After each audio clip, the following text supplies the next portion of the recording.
En 1981, en marge du Salon de Milan, une poignée de trublions du design fondent le collectif Memphis, emmené par Ettore Sottsass. Leur première collection est ludique, festive, extravagante. Elle tourne le dos aux préceptes du rationalisme des débuts du XXe siècle.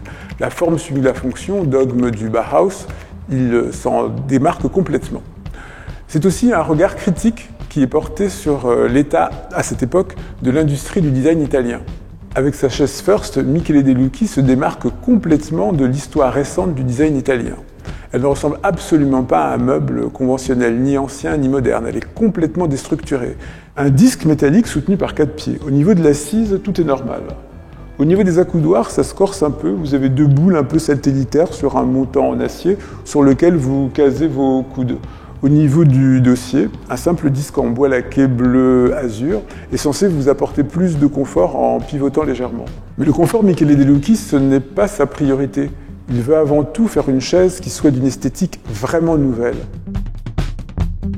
Le soir de la première à Milan, la collection Memphis fait un carton intégral. Les 10 prototypes de la First Chair s'envolent pour la prochaine foire de Dallas, avides de tester cet ovni venu d'Italie. Aujourd'hui, comme en 81, elle est toujours éditée par Memphis Milano. Les architectes d'intérieur viennent la choisir pour des raisons purement décoratives. Alors que finalement, le mouvement Memphis, reconnu aujourd'hui comme un courant majeur du design, font que cette First Chair hier punk est devenue un objet complètement historique.